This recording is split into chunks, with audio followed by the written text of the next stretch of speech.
Bismillahirrahmanirrahim. Assalamu alaikum students. This is your own Mrs. Priya Qadri here. How are you all? Hope you are enjoying good health.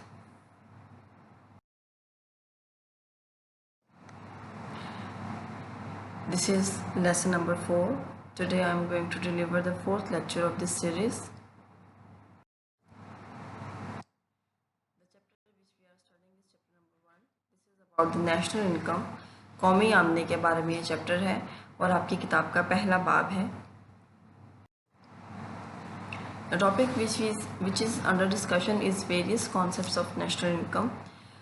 जो आज का हमारा topic है वो कौमी आमदनी के मुख्तलिफ़ तसव्वुरात हैं. ये टॉपिक आज हमारा इंशाल्लाह कंप्लीट हो जाएगा, ख़त्म हो जाएगा और प्रीवियस 2 लेक्चर्स भी कनेक्टेड थे इसी टॉपिक से.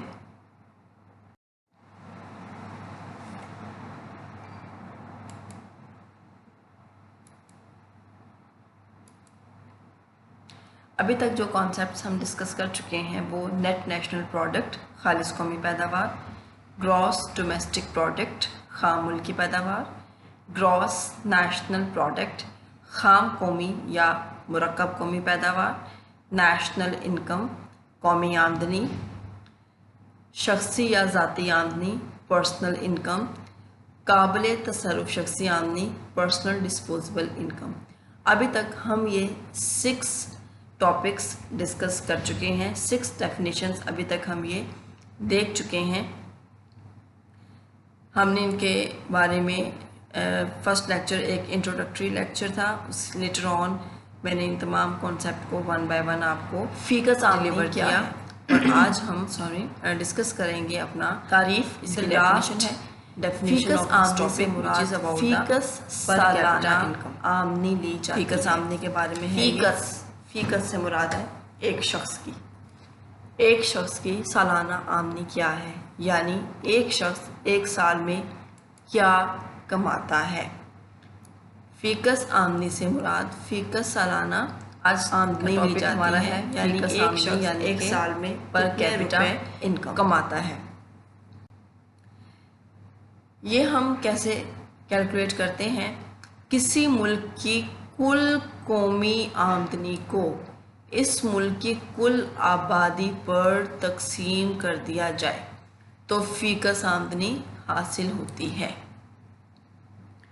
फीकस औसत आमदनी हमें कैसे हासिल होती है? कुल कौमी आमदनी डिवाइडेड बाय कुल आबादी.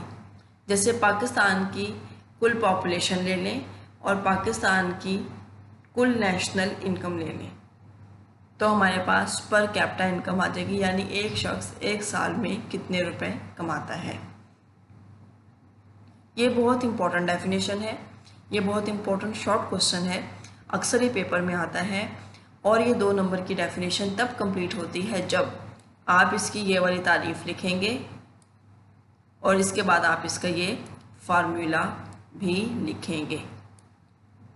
एक बात याद रखिए कि जिन डेफिनेशंस में फार्मूलाज आ रहे हैं, ये इक्वेशंस आ रही हैं, वो डेफिनेशन इनकम्प्लीट कंसीडर की जाती हैं अगर आप सिर्फ स्टेटमेंट लिख देते हैं और फार्मूला या उसकी इक्वेशन नहीं लिखते. ये 2 नंबर की डेफिनेशन तब मुकम्मल होती है जब आप ये लिखें फीकस आमदनी से मुराद फीकस सालाना, ये नहीं आप लिखेंगे बल्कि लिखेंगे किसी मुल्क की कुल कौमी आमदनी को इस मुल्क की कुल आबादी पर तकसीम कर दिया जाए तो फीकस आमदनी हासिल होती है. यानी जो बात आप फार्मूले में बता रहे हैं ना, कुल कौमी आमदनी बटा कुल आबादी, यानी कुल कौमी आमदनी को कुल आबादी से तकसीम कर दी जाए, तो वही बात आपने अल्फाज की सूरत में भी यहाँ पर बयान करनी है. 1 नंबर की ये डेफिनेशन है और 1 नंबर का ही ये फार्मूला है.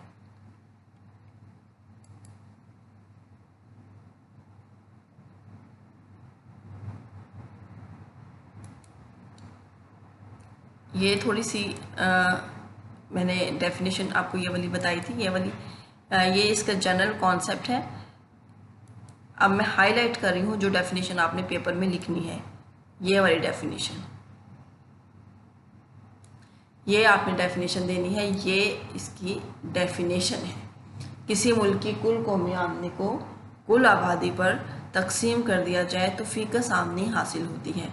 और ये साथ में आप फॉर्मूला लिखेंगे, फी का औसत आमदनी बराबर फर्दर इसमें एक कॉन्सेप्ट आ रहा है फी का आमदनी के लिहाज से डेफिनेशन तकसीम अब मुकम्मल हो, यानी पूरे वर्ल्ड को कैसे डिवाइड किया गया है, पूरे वर्ल्ड को इनकम के हिसाब से डिस्ट्रीब्यूट किया गया है इन 3 categories. The first category is about the तरक्की याफ्ता ममालिक यानी कि डेवलप्ड इकॉनमीज़। डेवलप्ड तरक्की याफ्ता वो ममालिक जो तरक्की हासिल कर चुके हैं, वो ममालिक जो आजकल तरक्की याफ्ता कहलाते हैं। कौन कौन से? अमेरिका, जापान, बरतानिया, जर्मनी, नॉर्वे, ऑस्ट्रेलिया वगैरह। ये वो ममालिक हैं जो आज के अमीर ममालिक या तरक्की याफ्ता ममालिक कहलाते हैं, और ये ममालिक तरक्की की तमाम मनाजिल तय कर चुके हैं। और अब इन ममालिक में आप ये देखते हैं कि वहाँ पे सेहत की सहूलियात बहुत अच्छी मैसर हैं, वहाँ पे सफाई का निज़ाम बहुत अच्छा है, वहाँ पे बेरोज़गारी की शरह कम है। अगर बेरोज़गारी है तो लोगों को बेरोज़गारी अलाउंस दिया जाता है। वहाँ पे एजुकेशन का सिस्टम बहुत डेवलप है, हेल्थ का सिस्टम बहुत डेवलप है, लोगों को अच्छी क्वालिटी की ग़ज़ा मैसर है, उनकी हाइजीन कंडीशंस बहुत इम्प्रूव्ड हैं। वहाँ पर एनवायरनमेंट के ऊपर बहुत ज़्यादा तवज्जो दी जाती है, बहुत फोकस किया जाता है। वहाँ की ट्रांसपोर्टेशन, वहाँ का मीडिया, वहाँ की कम्युनिकेशन, ईच एंड एवरीथिंग हम ये देखते हैं कि वो बहुत ज़्यादा एडवांस टेक्नोलॉजी में वो लोग बहुत ज़्यादा आगे हैं। हम जो काम मैनुअली करते हैं वो लोग वो काम मशीनों के ज़रिए करते हैं। ये तरक्की याफ्ता ममालिक हैं। और तरक्की याफ्ता ममालिक की क्या खसूसियत है? ये सबसे बड़ी इनकी खसूसियत ये है, तरक्की याफ्ता क्यों कहलाते हैं? क्योंकि यहाँ पर रहने वाले लोगों का मेयार ज़िंदगी बहुत बुलंद है, यहाँ पर रहने वाले लोगों का मेयार ज़िंदगी बहुत अच्छा है। उन्हें ज़िंदा रहने के लिए जो सहूलियात बहुत अच्छे से अवेलेबल होनी चाहिए वो उनको मैसर हैं। आप ये देख लें, हमारे लोगों में भी ये क्रेज़ पाया जाता है कि वो एक अच्छी ज़िंदगी की खातिर बाहर के मुल्क जाएँ। कौन से मुल्क जाएँ? अमेरिका जाना चाहते हैं, इंग्लैंड जाना चाहते हैं, जर्मनी जाना चाहते हैं।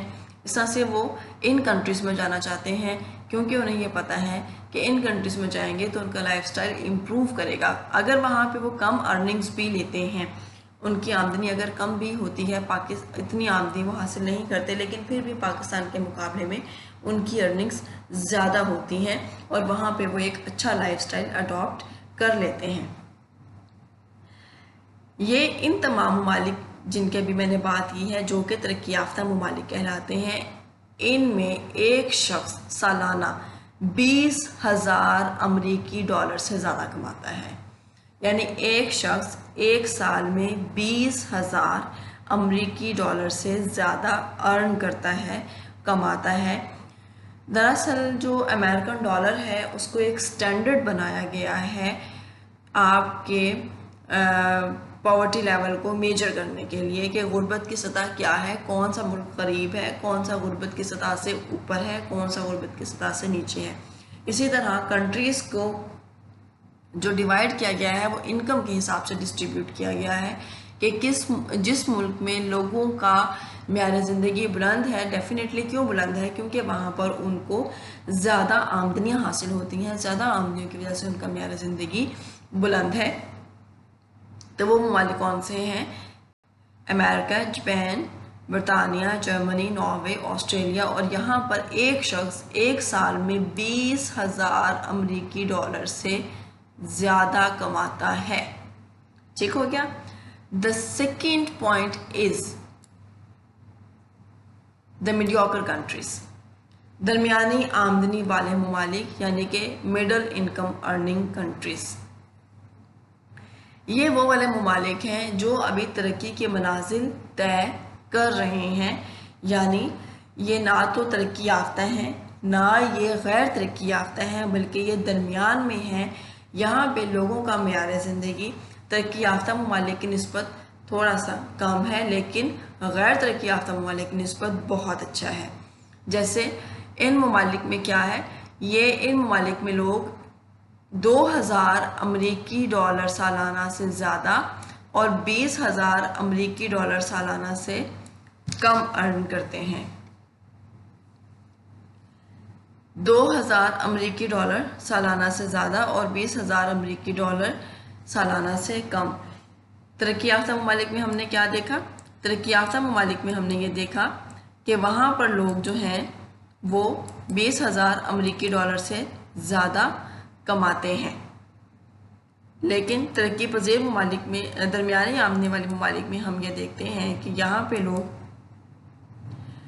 2,000 से ज़्यादा और 20,000 से कम, ठीक है, यानी 2,000 से लेकर 19,000 तक ये लोग कमाते हैं।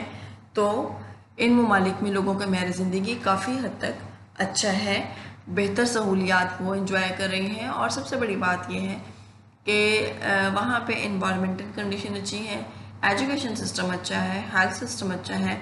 जैसे आपको बाकी कंट्रीज़ का ना भी पता हो, रशिया का ना पता हो, यानी रूस का, तुर्की, मलेशिया, जनूबी कोरिया का ना पता हो, लेकिन सऊदी अरब का बहुत सारे बच्चों को बहुत अच्छे से आइडिया है कि सऊदीया में लोगों का लाइफस्टाइल क्या है। वहाँ पे उनको खुराक अच्छी मिलती है, हाई जो खुराक है उनकी वो मिलावट से पाक होती है, ऑर्गेनिक फूड होता है यूजुअली, इनऑर्गेनिक ऐसा नहीं होता जैसा कि हमारे यहाँ पाकिस्तान में है। गंदे पानी की सब्जियाँ नहीं होती, गंदे पानी के फल नहीं होते, गंदे पानी का अजनास नहीं होता, साफ़ पानी लगाया जाता है, बहुत ज़्यादा स्प्रेस पर डिपेंड नहीं किया जाता, मिर्चों में मसाला नहीं मिलाया जाता, और इस तरह से ये मिलावट वाला काम वहाँ पे बहुत कम है। हाँ, है तो हर कंट्री में ही, लेकिन जैसे हम यहाँ पाकिस्तान में ऑब्ज़र्व करते हैं या हम इंडिया में ऑब्ज़र्व करते हैं, वैसे हालात इन कंट्रीज़ में नहीं है। ओवरऑल लोगों का जो एक लाइफस्टाइल है वो एक अच्छा लाइफस्टाइल है, और जो उनकी हेल्थ है डेफिनेटली अच्छी ग़िज़ा खाने से, क्वालिटी वाली ग़िज़ा खाने से उनकी हेल्थ इम्प्रूव है। अगर यहाँ पे इन कंट्रीज़ में लोग कम भी अर्न कर रहे हैं तो भी उनकी कंडीशन वैसी नहीं है जैसे कि पाकिस्तान में रहने वाले लोगों की है, क्योंकि वहाँ पे उनको एनवायरनमेंट अच्छा मिल रहा है, वहाँ पे हेल्थ की सहूलियात अच्छी हैं, या वहाँ पे एजुकेशन की फैसिलिटीज़ अच्छी अवेलेबल हैं। तो यहाँ से हमने क्या ये डिफरेंस देखा है कि तरक्की याफ्ता जो ममालिक हैं वहाँ पर 20,000 अमेरिकी डॉलर सालाना से ज़्यादा, और दरमियानी आमदनी वाले ममालिक में 2,000 से ज़्यादा और 20,000 से कम। अब जो थर्ड है वो है पसमानदा या गैर तरक्की याफ्ता ममालिक। पसमानदा का मतलब गरीब भी होता है। वो ममालिक जहाँ पर एक साल में एक शख्स 2,000 अमेरिकी डॉलर सालाना से कम कमाता है, यानी 2,000 भी नहीं कमा रहा, 2,000 से कम कमा रहा है। ये एक साल की बात है, एक महीने की बात नहीं है। इन ममालिक में कौन कौन सी कंट्रीज़ हैं? पाकिस्तान, भारत, बांग्लादेश, चीन, श्रीलंका और नेपाल। पसमानदा या गैर तरक्की याफ्ता ममालिक ऐसे ममालिक हैं जहाँ पर एक शख्स 2,000 अमेरिकी डॉलर से कम कमा रहा है, कम, 2,000 भी नहीं, 2,000 से कम कमा रहा है, ठीक है। आज अभी जो मैंने आपको बताया है, मैंने आपको फ़ी कस आमदनी के लिहाज से पर कैपिटा इनकम के according distribution of the world बताई है। पर कैपिटा इनकम के हिसाब से इस वर्ल्ड को 3 कैटेगरीज में डिवाइड किया गया है। तरक्की याफ्ता ममालिक, डेवलप्ड इकोनॉमीज़, दरमियानी आमदनी वाले ममालिक, मिडल अर्निंग कंट्रीज़ और मीडियोकर कंट्रीज़। पसमानदा या गैर तरक्की याफ्ता ममालिक, पुअर कंट्रीज़ या डेवलपिंग इकोनॉमीज़, यानी वो ममालिक जो अभी तरक्की हासिल करना चाह रहे हैं और उसके लिए कोशिश कर रहे हैं लेकिन वो स्टेज पर नहीं पहुँचे। Is it clear? यहाँ पे जो आपको डेफिनेशन आ सकती है ना, वो एक ये आ सकती है कि जो शॉर्ट क्वेश्चन आपको आ सकता है कि फ़ी कस आमदनी के लिहाज से दुनिया में कितने ममालिक पाए, फ़ी कस आमदनी के लिहाज से दुनिया को कितने खित्तों में तकसीम किया गया है या कितने हिस्सों में तकसीम किया गया है। तो सिंपल इसका आंसर ये है कि 3 हिस्सों में तकसीम किया गया है: तरक्की याफ्ता ममालिक, दरमियानी आमदनी वाले ममालिक और गैर तरक्की याफ्ता ममालिक। इसके बाद आपसे डेफिनेशन ये भी पूछी जा सकती है कि तरक्की याफ्ता ममालिक क्या होते हैं, तो आप इजीली बता सकते हैं कि वो तमाम ममालिक जिनमें एक शख्स एक साल में 20,000 अमेरिकी डॉलर से ज़्यादा कमाता है, तरक्की याफ्ता ममालिक कहलाते हैं।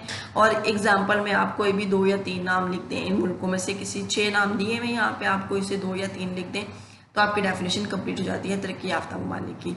इसी तरह दरमियानी आमदनी वाले जो ममालिक हैं उनकी डेफिनेशन में आप ये लिखेंगे कि वो तमाम ममालिक जिनमें एक शख्स 2000 अमरीकी डॉलर से ज़्यादा और 20,000 अमरीकी डॉलर सालाना से कम कमाते हैं वो दरमियानी आमदनी वाले ममालिक कहलाते हैं। और इन ममालिक में ये वाले कंट्रीज शामिल हैं और उनमें से आप किसी के भी एक दो के नाम लेते हैं, कम से कम 2 नाम आप ज़रूर दें एग्जाम्पल के तौर पे, इससे ज़रा अच्छा इंप्रेशन आता है कि आपने अच्छा पढ़ा है।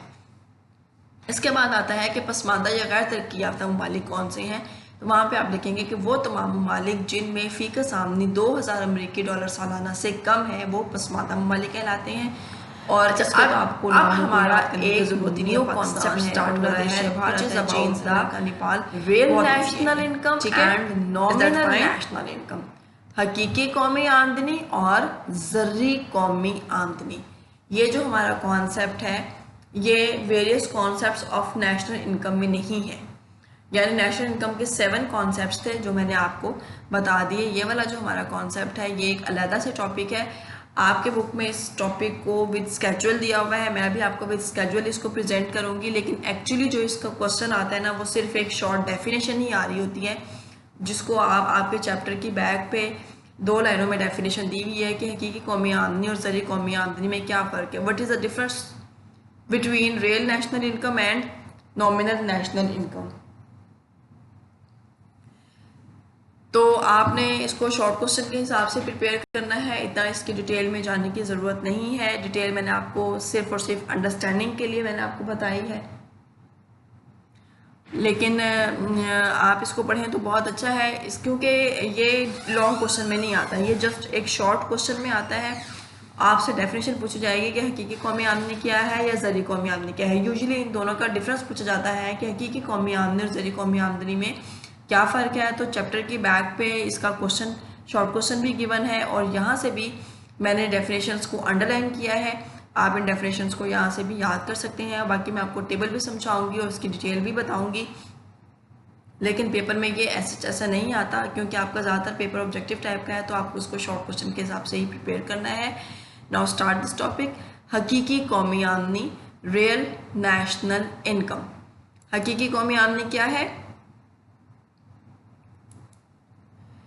किसी मुल्क में एक साल के अरसा में पैदा की जाने वाली अशिया व खिदमात की पैदावार को हकीकी कौमी आमदनी कहा जाता है। यानी आप ये देखें कि हकीकी रियल जो हकीकत में हुई है, अशिया व खिदमात की पैदावार जो कि एक साल के अरसा में हकीकतन पैदा की गई है, उस तमाम पैदावार का मजमुआ हकीकी कौमी आमदनी कहलाता है। आमदनी का असल ताल्लुक अशिया व खिदमात की पैदावार से होता है और आमदनी में इजाफा या कमी अशिया व खिदमात की मिकदार में इजाफा या कमी से होती है। एक मुल्क में जितनी ज़्यादा अशिया व खिदमात एक साल के अरसा में पैदा की जाएंगी, जाहिर सी बात है वो उतनी सेल भी होंगी। जब वो सेल होंगी तो उसका क्या मिलेगा, उसके बदले में पैसे मिलेंगे, आमलीन पैदाइश के मुआवजे मिलेंगे जो कौमी आमदनी में शामिल होंगे। यानी अशिया व खिदमात की अगर मिकदार में इजाफा होगा, इसका मतलब ये है कि हकीकी कौमी आमदनी में इजाफा हो रहा है क्योंकि पैदावार में इजाफा हो रहा है ना। अब जो दूसरा कॉन्सेप्ट है वो है ज़र्री कौमी आमदनी, नॉमिनल नेशनल इनकम। जो नॉमिनल नेशनल इनकम है वो क्या है? पैदा करदा अशिया व खिदमात की बाजारी मालियत यानी कि वो कीमत जो मार्केट में होती है जिस पर हम किसी चीज़ को ख़रीदते हैं, जो कि ज़र की सूरत में होती है, ज़र्री आमदनी कहलाती है। सॉरी पैदा करदा अशिया व खिदमात की बाजारी मालियत, बाल पॉइंट्स प्रोड्यूस किए गए हैं फॉर एग्ज़ाम्पल। अब बाल पॉइंट्स को बाज़ार में किसी न किसी प्राइस पर सेल तो किया जाएगा। आप समझें पियानो का एक बॉल पॉइंट 10 रुपये का है, यानी एक बाल पॉइंट के बाजारी कीमत क्या है? 10 रुपये है और 10 क्या है? ज़र है ना। यानी पैदा करदा अशिया, जो अशिया बनाई गई हैं, जो अशिया पैदा की गई हैं, उनको जब ज़र की सूरत में ज़ाहिर किया जाता है तो वो ज़र्री आमदनी कहलाती है। यहाँ तक बात ठीक हो गई? कोई आपको प्रॉब्लम है तो आप पूछ सकते हैं। अशिया को मापने के लिए पैमाने इस्तेमाल होते हैं। अशिया को ग्राम, मीटर, लीटर में मापा जाता है। जैसे जो लिक्विड्स होते हैं, पेट्रोल है, पानी है, दूध है, इनको लीटर में मेजर किया जाता है। मीटर में किसको? लेंथ को मीटर में किया जाता है। रोड कितने मीटर लंबी है, रोड को किलोमीटर में लिया जाता है और उसको फर्दर मीटर्स में भी डिवाइड किया जाता है कि आप जैसे अगर ट्रैवल कर रहे हो हाईवे पे तो वो लिखा होता है कि रेस्ट एरिया 100 मीटर्स अहेड, और जो है वो after 150 metres there is a dangerous U turn. Sorry. इसी तरह से बहुत सारी चीज़ों को ग्राम्स में मेजर किया जाता है। जैसे गोल्ड को ग्राम में भी लिया जाता है, ग्राम में उसको मेजर किया जाता है। डायमंड को भी ग्राम्स के हिसाब से देखा जाता है, कैरेट्स के हिसाब से देखा जाता है, और बहुत सारी अशिया हैं जिनको ग्राम्स में देखा जाता है। लिहाजा कौमी आमदनी मालूम करने के लिए पैदावार को ज़र की इकाइयों में मापा जाता है। ये बहुत ज़्यादा ज़रूरी है कि कौमी आमदनी पैदावार को मालूम करने के लिए देखा जाए कि जो अशिया और खिदमात पैदा की गई हैं उन अशिया और खिदमात को बाज़ार में किस कीमत पर बेचने के लिए पेश किया गया है, और जिस कीमत पर वो बेची जाती हैं उन कीमतों को ज़र्री आमदनी शुमार किया जाता है। यहाँ तक बात क्लियर है? अब देखें ये जो डेफिनेशंस है ना, हकीकी कौमी आमदनी और ज़र्री कौमी आमदनी, इसमें क्या डिफरेंस है? हकीकी कौमी आमदनी में अशिया और खिदमात की पैदावार ली जा रही है। अशिया और खिदमात की पैदावार यानी हकीकतन एक मुल्क के रिसोर्सेज को इस्तेमाल करके ज़री शोबे ने क्या पैदावार दी, सनती शोबे ने क्या पैदावार दी, मादनी शोबे ने क्या पैदावार दी, अफराद ने क्या खिदमत सर अंजाम दी, इदारों ने क्या खिदमत सर अंजाम दी। यहाँ तक बात ठीक हो गई? अब जो ज़री कौमी आमदनी है, ज़री कौमी आमदनी में जो पैदा करदा अशिया और खिदमात हैं उनकी बाजारी मालियत जो कि ज़र की सूरत में होती है। अब आप कहेंगे कि एक टीचर ने लेक्चर डिलीवर किया तो उसके बाजारी मालियत क्या है? उसकी बाजारी मालियत उसकी सैलरी आएगी कि कितनी सैलरी पे उस टीचर को हायर किया गया। अब मैं आपको एक एग्जांपल के थ्रू कितनी फी पे हायर किया गया, एक जज को कितनी सैलरी पे हायर का पहला साल हमने तमाम सबका 5 ज़र्री आमदनी, सॉरी 2005 इज दैट फाइन। और यहाँ पे जो हमारी ज़र्री आमदनी थी वो 500 अरब रुपए थी। यानी जो भी अशिया और खिदमात पैदा की गई उन अशिया और खिदमात की जो बाजारी मालियत जो कि ज़र की सूरत में थी वो 500 अरब रुपए थी। कीमतों का म्यार क्या था? 100, यानी एक चीज़ की कीमत 100 रुपये रखी गई। आप ये समझ लें। अब हकीकी आमदनी कैसे कैलकुलेट की है? ये वाला जो 100 है ये फार्मूले का 100 है, ठीक है। ये जो 500 हैं ये 500 ज़र्री आमदनी को जाहिर कर रहे हैं। ये जो 100 है ये वाला 100 कीमतों के म्यार को जाहिर कर रहा है। अब इसका क्या मतलब है? 2005 में जब ज़र्री आमदनी 500 अरब रुपए थी और एक चीज़ की कीमत सपोज किया कि 100 रुपये थी, तो हकीकी आमदनी कितनी थी? 500 अरब रुपए, ठीक है। अब 2010 में अगर देखा जाए तो ज़र्री आमदनी 1000 अरब रुपए हो गई, ठीक है। यानी 2005 में 500 अरब थी तो 2010 में ज़र्री आमदनी डबल हो गई, 1000 अरब रुपए हो गई। ये तो हमें लग रहा है कि बहुत ज़्यादा इजाफा हो गया, ड्रास्टिक इंक्रीज आया है। अब अगर हम कीमतों का म्यार देखें तो कीमतों का म्यार 100 से बढ़कर 200 हो गया। यानी पहले अगर एक चीज़ की कीमत 100 रुपये थी तो अब वही चीज़ 200 रुपये की है। समझ आई है? पहले एक चीज़ अगर 100 रुपये की थी, जैसे इकनॉमिक्स की किताब पहले अगर 100 रुपये की थी तो अब इकनॉमिक्स की किताब 200 रुपये की है। ये 100 फार्मूले वाला, 100 ये फार्मूले वाला है। 1000 ज़र्री आमदनी है, 200 प्राइस लेवल यानी कि कीमतों का म्यार है। आंसर क्या निकला? आंसर तो वही वाला हमारा आया है ना जो 2005 वाला था कि अभी भी हकीकी आमदनी हमारा 500 अरब रुपए ही है। अब हकीकी आमदनी हमारा 500 अरब रुपए क्यों आया है? ये तो नहीं आना चाहिए था ना 500 अरब रुपए, जबकि हम ये देख रहे हैं कि 2005 में हमारे पास ज़र्री आमदनी 500 थी, जबकि 2010 में ये 1000 हो गई है। ये ज़र्री आमदनी में इजाफा हुआ है। मैंने आपको पहले ये बात बताई थी कि जो ज़र्री आमदनी है वो अशिया व खिदमात की बाज़ारी मालियत को ज़ाहिर करता है, जबकि जो हकीकी आमदनी है वो हकीकतन जो अशिया और खिदमात पैदा की जाती हैं उस पैदावार की मिकदार को ज़ाहिर करता है।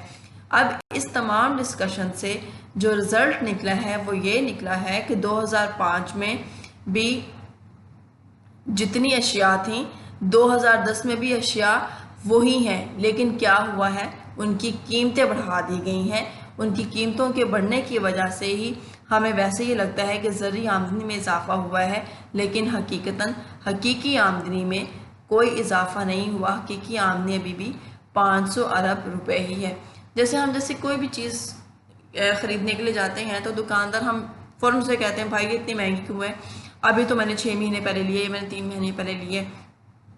जैसे आप प्लेन लॉन पता कर लें तो आप उनसे कहेंगे कि पिछले साल तो प्लेन लॉन 120 रुपये गज़ थी और अब जो है वो प्लेन लॉन 160 रुपये गज़ है, तो वो आपको ये कहेगा कि महंगाई बहुत ज़्यादा हो गई है और धागा महंगा हो गया है, या फलाना फैक्टर आया है, ढमकाना फैक्टर आया है। जबकि इस साल आप ये देखें कि कोरोना की वजह से इंडस्ट्रीज तो अभी तक ऑपरेशनल ही नहीं हुई हैं, अच्छी तरह से फंक्शनल नहीं हुई हैं, लेकिन प्रोडक्शन का लेवल बहुत कम रहा है और अशिया बहुत ज़्यादा महंगी हो गई हैं। यानी अशिया खिदमात की पैदावार में इजाफा नहीं हुआ, नई चीज़ें नहीं पैदा की गई। पहले आप ये देखें जो ब्रांड्स थे, निशात है, खादी है, जे डॉट है, इनके एक एक सीज़न में 4-4, 5-5 वॉल्यूम्स आते थे। ईद कलेक्शन अलहदा से आया करती थी।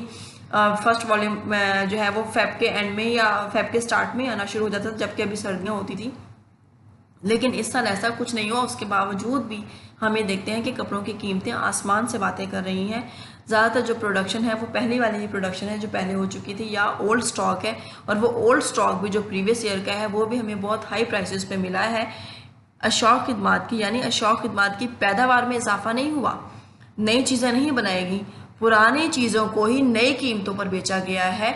और इसका मतलब ये है कि पुरानी चीज़ों को नई कीमतों पर बेचा गया है, यानी अशिया खिदमात की पैदावार में इजाफा नहीं हुआ, उनकी मिकदार में इजाफा नहीं हुआ, सिर्फ और सिर्फ उनकी कीमतों में इजाफा हुआ है, यानी ज़र्री आमदनी में इजाफा हुआ है, हकीकी आमदनी में कोई इजाफा नहीं हुआ। यहाँ पर मैंने ये नोट भी एक दिया हुआ है कि हकीकी कौमी आमदनी में इजाफा हमेशा पैदावार में इजाफा की सूरत में होगा, जबकि यानी अगर पैदावार बढ़ेगी या अशिया खिदमात की मिकदार में इजाफा होगा तो हकीकी कौमी आमदनी में इजाफा होगा, जबकि ज़र्री कौमी आमदनी में इजाफा सिर्फ और सिर्फ कीमतों में इजाफा होता है।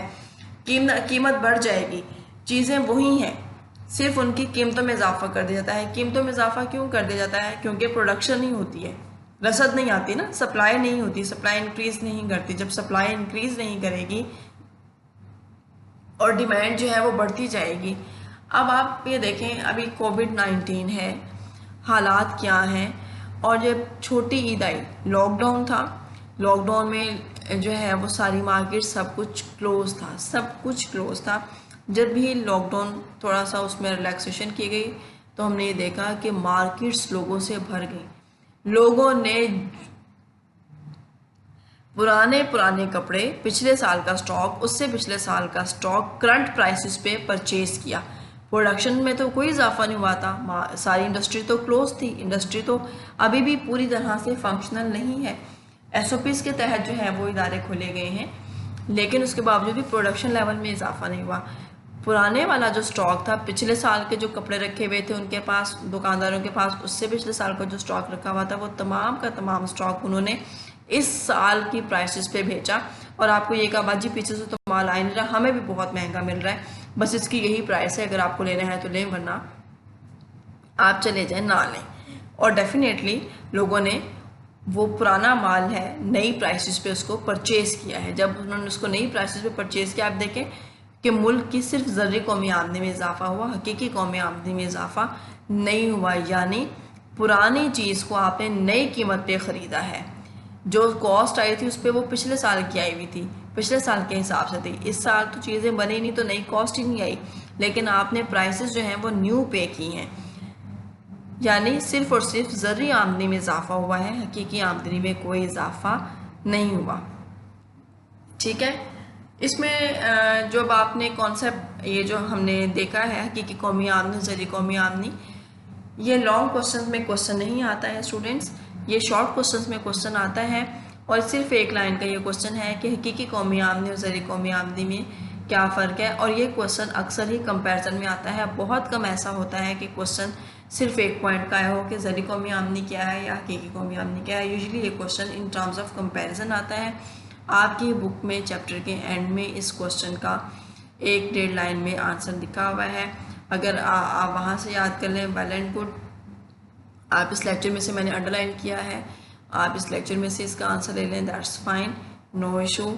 हमारा ये वाला topic various concepts of the national income complete हो गया है। इसके साथ साथ मैंने एक नया टॉपिक हकीकी कौमी आमदनी ज़री कौमी आमदनी वाला भी आपको इंट्रोड्यूस कराया है। इंशाल्लाह हम अपने नेक्स्ट लेक्चर में जो है अब नेक्स्ट मंडे, ट्यूसडे और वेंसडे को आपके लेक्चर्स होंगे, तो हम नए टॉपिक्स के साथ स्टार्ट करेंगे। होपफुली आपको ये सारे कॉन्सेप्ट समझ आ गए होंगे। ये कॉन्सेप्ट्स बहुत इंपॉर्टेंट क्वेश्चंस हैं, बहुत इंपॉर्टेंट कॉन्सेप्ट्स हैं, इनको हरगिज़ इग्नोर ना कीजिएगा। ये मैक्रो इकोनॉमिक्स की बेस हैं।